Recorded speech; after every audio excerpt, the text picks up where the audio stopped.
Aussi, ce matin, on va avoir quelque chose de spécial.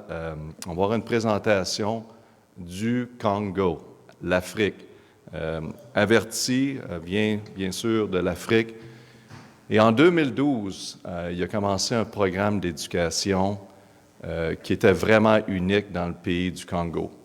Pour les Autochtones, les Pygmies, c'est du monde qui sont été mis de côté au niveau de l'éducation. Personne ne voulait s'en occuper. Et c'est le seul programme de qui ont pris. Et maintenant, il y en a qui ont gradué à travers. Ce n'est pas juste les enfants. On les suit jusqu'au collège. Puis c'est vraiment une grande opportunité pour nous. On est très excités de faire partie de notre Église. Quand j'ai su à propos de ça, j'étais vraiment béni et on voulait s'impliquer. Vous allez entendre ce programme maintenant. Donc, allons-y. Par la suite, on va chanter.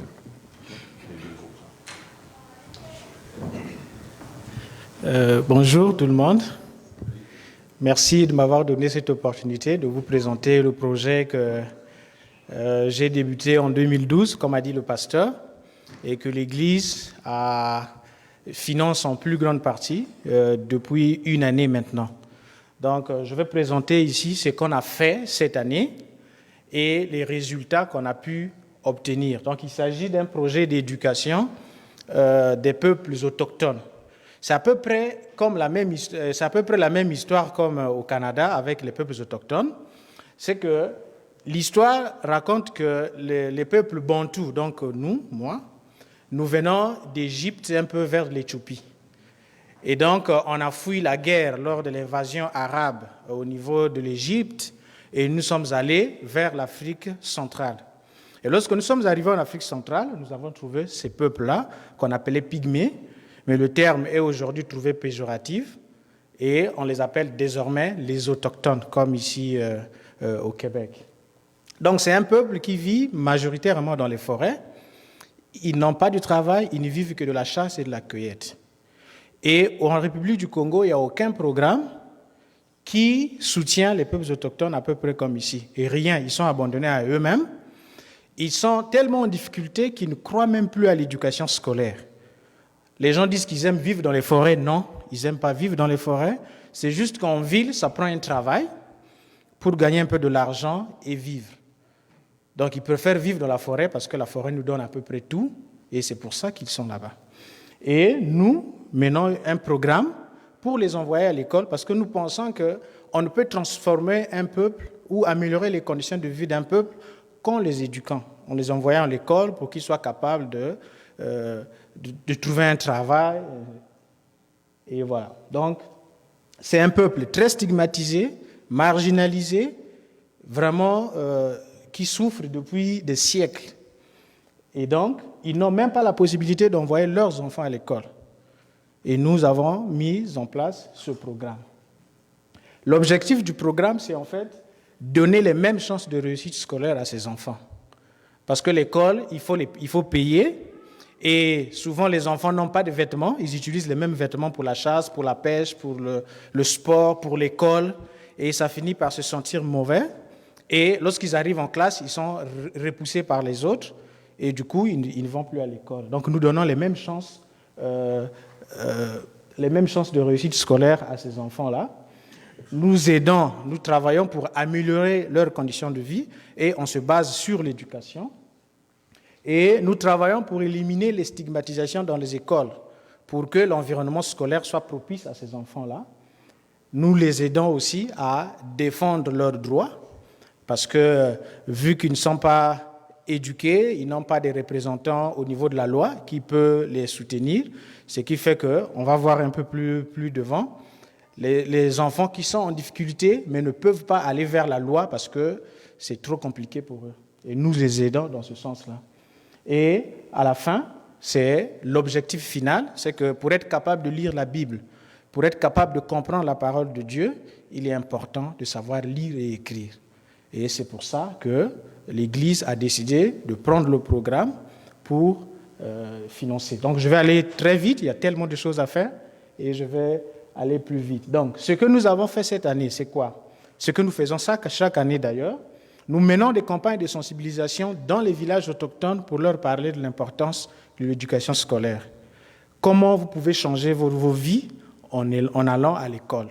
Et arrivé là-bas, lorsqu'on finit de parler de l'importance de l'éducation scolaire, nous inscrivons les enfants à l'école. Donc les parents qui acceptent d'envoyer les enfants, ou les enfants qui acceptent d'aller à l'école, nous prenons les noms. Là, actuellement, par exemple, on en a 3 enfants qui n'ont pas d'acte de naissance, et nous devons faire les actes de naissance pour les inscrire à l'école. Après les inscriptions, vu qu'ils sont pauvres, ils ne peuvent pas acheter des kits scolaires, nous distribuons des kits scolaires pour leur donner l'accès à l'école. Nous distribuons les vêtements également pour éviter des stigmatisations. On distribue les vêtements pour que les enfants soient capables de changer les vêtements lorsqu'ils vont à l'école, lorsqu'ils vont en forêt, lorsqu'ils vont à la chasse, et ainsi de suite. Et cette année, nous avons délocalisé 11 enfants, parce que dans leur village, il n'y a que les écoles primaires. Donc pour aller au secondaire ou au lycée, là par exemple au lycée, c'est à 250 km de leur communauté, et à l'université, c'est plus de 3000 km et c'est à la capitale du pays. Et pour qu'ils soient capables d'aller là-bas, il faut qu'il y ait de l'argent, mais ils ne peuvent pas le faire. Donc nous, ce que nous faisons, ceux qui finissent avec le secondaire, qui doivent se délocaliser, aller en ville, nous les emmenons en ville. Donc cette année, on a déplacé 11 élèves qui sont allés au lycée, à l'université et dans une école de formation pour le gouvernement qu'on va voir plus loin. Et ensuite, lorsqu'ils arrivent en ville, nous louons les maisons pour qu'ils soient capables de se loger. Un autochtone, lorsqu'il arrive dans une ville en République du Congo et demande une maison à louer, personne ne peut accepter. Je ne peux pas faire louer ma maison à un autochtone. Et là, nous présentons, nous avons une équipe que vous allez voir. Cette équipe-là se présente, se porte garant pour que les autochtones aient des maisons. Ensuite, nous payons les enseignants bénévoles. Nous parlons ici des villages où le gouvernement n'a aucun programme. Donc, dans ces villages, il n'y a même pas d'enseignants. Donc, dans une école, parfois, le gouvernement n'envoie qu'un enseignant. Et lorsqu'il arrive, vu qu'il est envoyé par le gouvernement, il devient directeur de l'école. Et c'est aux parents de s'organiser. Nous avons des associations des parents d'élèves qui s'organisent et on prend des jeunes qui sont allés à l'école, qui ont fait des formations, mais qui malheureusement n'ont pas été recrutés par le gouvernement. Nous les envoyons comme enseignants dans nos écoles. Et là, c'est des parents. Donc, lorsque vous avez des enfants, vous payez chaque fin du mois ces enseignants-là. Donc, vous cotisez, vous contribuez pour payer. Et comme nous envoyons les autochtones là-bas, donc c'est à nous de contribuer pour les autochtones. Et il y a 3 ans, le gouvernement, à cause de la crise, a décidé de ne plus financer les écoles, les établissements scolaires. Donc, pour acheter du matériel pour que l'école fonctionne, les parents doivent aussi contribuer. Et là, nous contribuons exactement pour ça. Là, par exemple, c'est le coordinateur de Espace Opoko sur le terrain avec une directrice d'école. Et là, on vient voir combien nous allons payer cette année, et ainsi de suite. Et lorsque nous amenons ces enfants en ville, nous devons les nourrir également. Donc, c'est ce que nous avons fait toute cette année. La plus grande maladie qui tue les gens en Afrique, c'est la malaria. La malaria, aujourd'hui, tue plus que toutes les maladies que nous connaissons ici sur Terre. Et lorsque ces enfants-là tombent malades, nous sommes obligés de les amener à l'hôpital. Là, par exemple, c'est un garçon qui a eu la dysenterie et le paludisme. Il allait mourir si nous, on n'avait pas intervenu. Et pour intervenir ici, nous avons envoyé un véhicule, le véhicule que vous allez voir après. Nous avons envoyé le véhicule le chercher dans son village pour l'amener en ville, afin qu'il puisse suivre le soin. Et on a fait un test, et là, on a vu qu'il avait la malaria plus, et la dysenterie. Et nous avons, là, cette année, grâce à l'église baptiste de la Beauce, nous avons pu avoir un véhicule. Le véhicule, c'est pourquoi? C'est que là où nous intervenons, il n'y a qu'une seule école secondaire. Et il y a des enfants qui doivent marcher 40 km 2 fois par semaine pour aller dans cette école-là. Et les 40 km, ils vont avec de la nourriture. Donc, ils amènent leur nourriture qui leur permet de vivre pendant toute la semaine. Et il y a beaucoup d'enfants qui abandonnent parce qu'un enfant de 12 ans, par exemple, ne peut pas transporter autant de nourriture sur le dos, sur 40 km. Ce n'est pas possible. Et le plus souvent, les parents décident de les garder à la maison. Et là, grâce aux collectes que l'église baptiste de la Beauce a eu à mener l'année dernière, nous avons acheté ce véhicule-là 4x4 que nous utilisons pour transporter les enfants gratuitement. Donc tous les vendredis, on les prend à l'école, on les dépose dans leur village. Dimanche matin, on passe dans leur village, on transporte. Donc là, vous pouvez voir, c'est des bagages, c'est un genre de porte-bagages qu'on met. C'est eux-mêmes qui montent pour placer, et ils attachent, et puis on les amène à l'école. Grâce à ce programme-là, grâce à ce véhicule, il y a eu 7 enfants cette année qui avaient abandonné l'école à cause de la distance, qui ont repris. Et étant donné que nous travaillons à distance, nous avons besoin d'être en contact tous les jours avec les équipes sur le terrain. Mais nous parlons ici d'une zone où il n'y a pas l'électricité.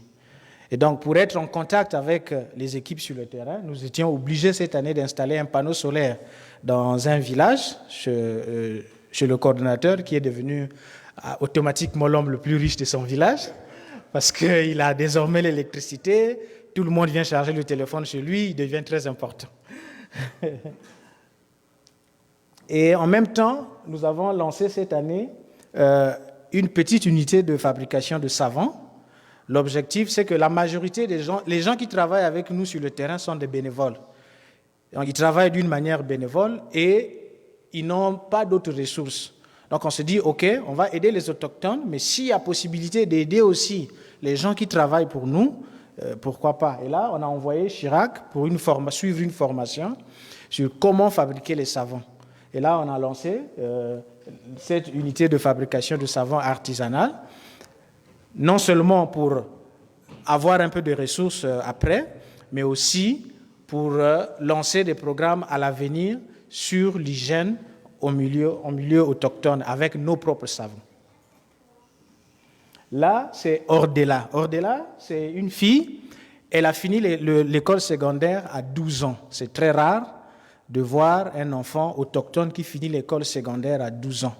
Ça veut dire qu'elle n'a pas repris de classe. Je ne sais pas comment ça se passe ici, mais au Congo, lorsque tu vas en première année, donc que nous on appelle CP1, et que tu n'atteins pas la moyenne de passage, tu reprends l'année. Donc tu fais 2 fois la même année, la même classe. Et là, elle n'a pas repris de classe, elle a fini. Malheureusement, le secondaire est à plus de 100 km de son village. Elle a 12 ans, les parents sont pauvres, donc elle ne peut pas aller. Elle a passé toute une année blanche. Et là, c'est quelqu'un, donc le représentant du gouvernement dans le département, qui est venu nous voir pour dire non, il y a un enfant autochtone, elle est très intelligente, malheureusement, elle n'a pas pu aller à l'école l'année dernière, est-ce que vous pouvez la prendre? Et nous avons décidé de la prendre. On a envoyé quelqu'un dans son village parler avec ses parents ont accepté et il y a une dame qui travaille avec nous qui a accepté d'être la famille d'accueil. Et on a demandé à l'enfant de venir. Les parents ont dit non, l'enfant est malade, on doit d'abord la soigner avant de l'amener. Soigner, qu'est-ce qu'ils ont fait? C'est des écorces d'arbres qu'ils font bouillir pour donner à l'enfant. Et merci au pasteur Alain qui m'a chauffé, il m'a mis la pression. Je dis mais ce n'est pas de ma faute, j'ai dit qu'on amène l'enfant en ville pour soigner. Malheureusement, ils ne veulent pas. Il dit, fais le nécessaire, il faut que cet enfant-là arrive en ville. Nous avons envoyé quelqu'un sur le terrain, on a pris l'enfant et sa mère, on les a amenés en ville, on a fait des examens, elle avait un palu terrible, et puis elle avait des vers.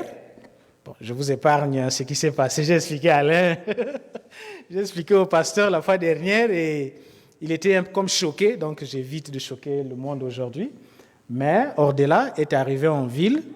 Là, elle est là au bureau de Espace Opoko, de l'organisation. On a fait une photo pour dire, bon, elle est arrivée.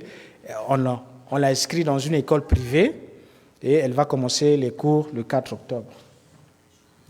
Là, c'est le secondaire, là où nos enfants vont.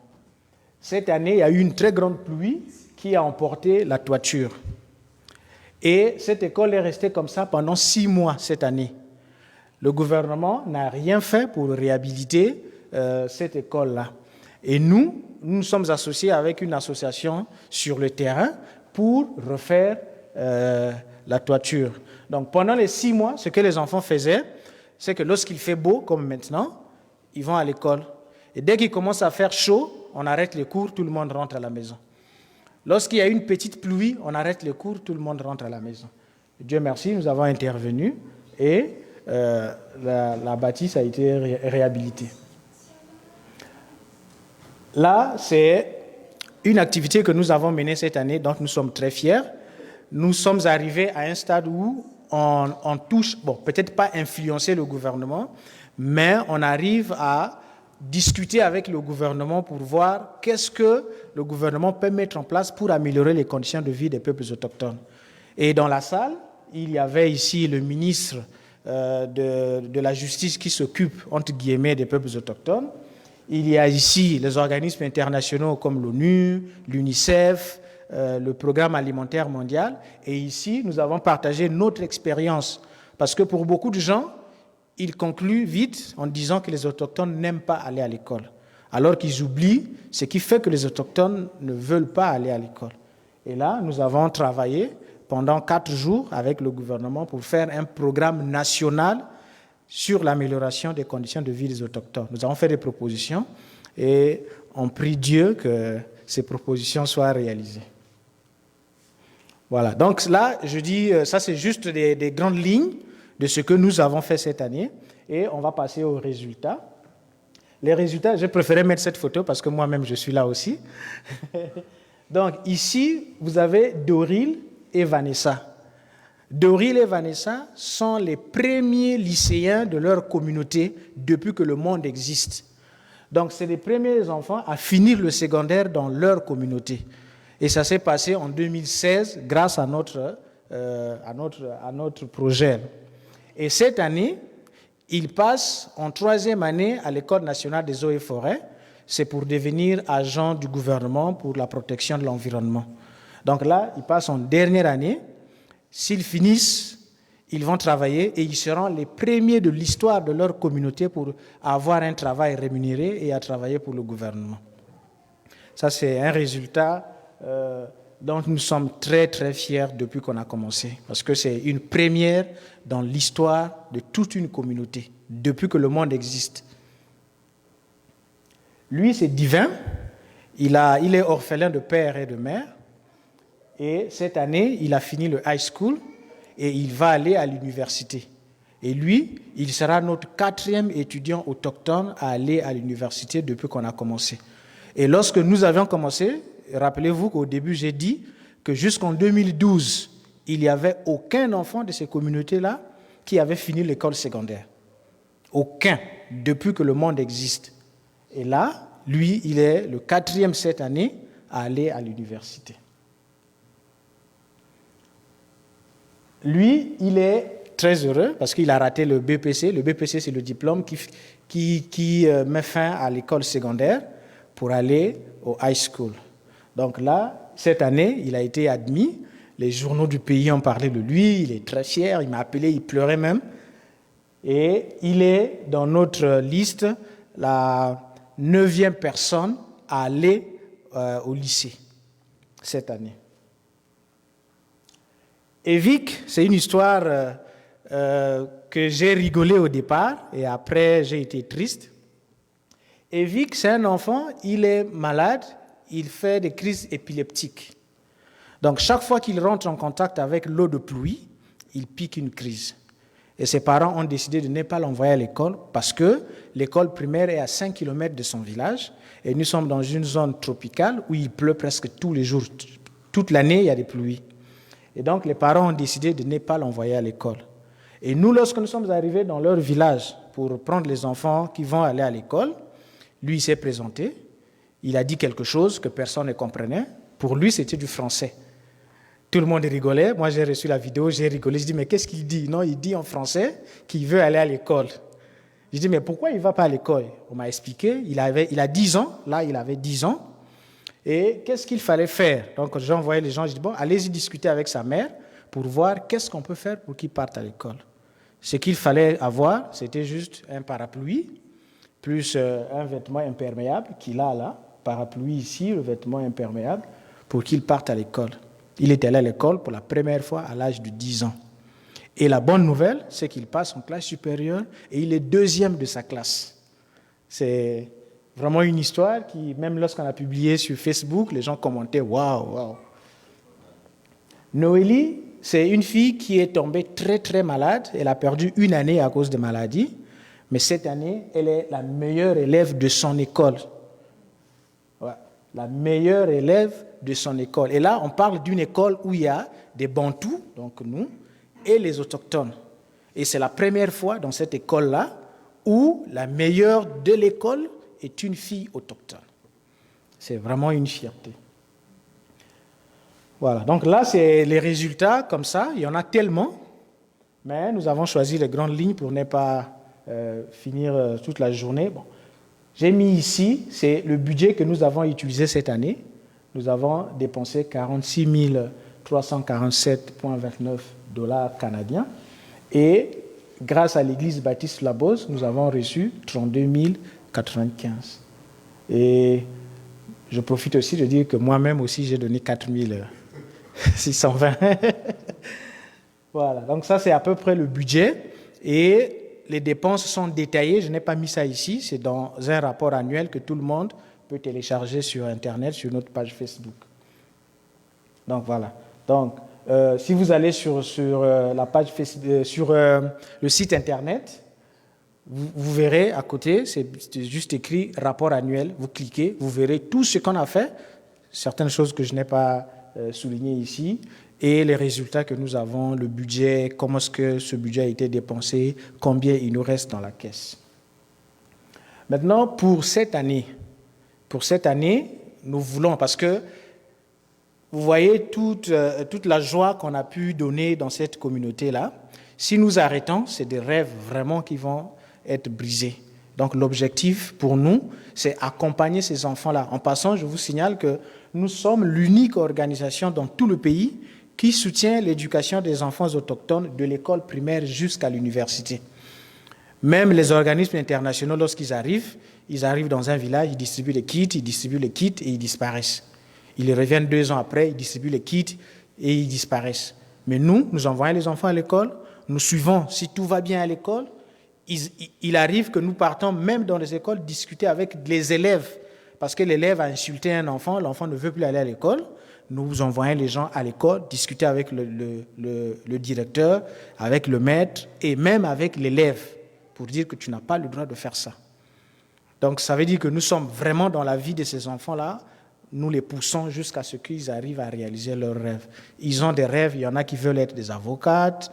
On a une fille là qui va participer en octobre à une réunion avec la mairie de France à Paris. Elle est avec nous dans le programme.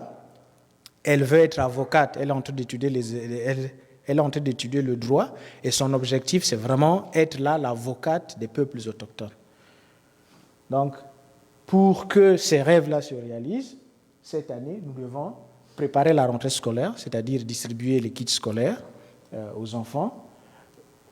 Plus le nombre d'enfants augmente, plus nous avons un sérieux problème de logement. Donc le nombre augmente considérablement au high school, au lycée. Et donc là-bas, nous louons une maison de 2 chambres, salon. Et là, cette année, ils vont être 7.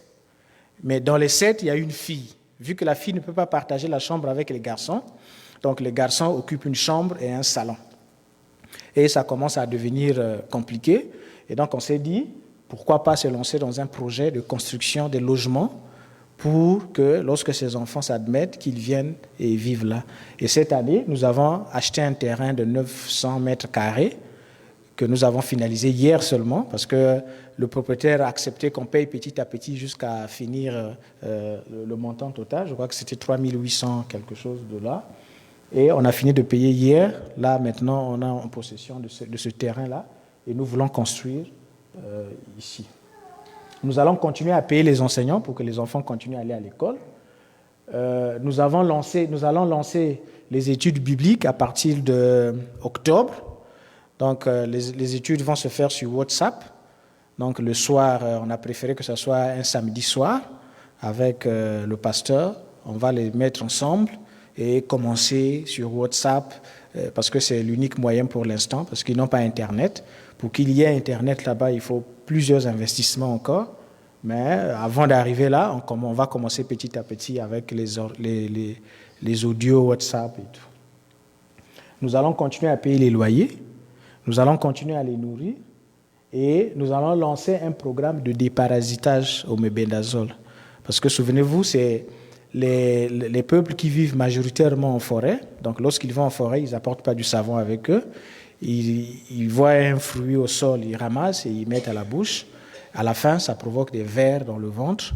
Et en 2016, on a perdu un enfant de 4 ans, rien qu'à cause de ça. Voilà pourquoi chaque année, nous achetons des comprimés, des mébendazole, et nous donnons aux enfants pour les déparasiter. C'est tout un événement. Parce que lorsque les enfants prennent ces comprimés-là, le lendemain, presque personne ne va en forêt. C'est des rigolades à gauche, c'est des choses horribles qui se passent dans les villages. Mais je vous épargne tout ça. Je crois que certains parmi vous connaissent les résultats d'un traitement de déparasitage. Parce qu'il y a des effets qui surgissent, mais à la fin, les gens se trouvent en bonne santé. Voilà, là, vous avez une partie de l'équipe sur le terrain. Donc là, c'était à la fin de l'année. On a fini l'année, on a eu des très bons résultats. Et le pasteur a dit, mais les gars, je veux faire quelque chose parce que je suis très fier de vous. Il a envoyé un peu d'argent. Il dit, bon, les gars, prenez l'argent, partagez. Il dit, non, on ne va pas partager, on va faire une fête. Donc, ils ont fait une fête, ils ont fait à manger, et c'était très beau. Ils ont fait des vidéos qu'ils ont envoyées au pasteur. Et toute la fête se tournait autour du chauffeur parce que c'était l'unique en veste. Et c'était drôle. Voilà. Donc, merci beaucoup de m'avoir écouté. Et je ne sais pas si on peut prendre des questions ou bien peut-être 2 questions. Sinon, on continue la réunion. Merci vraiment pour votre attention.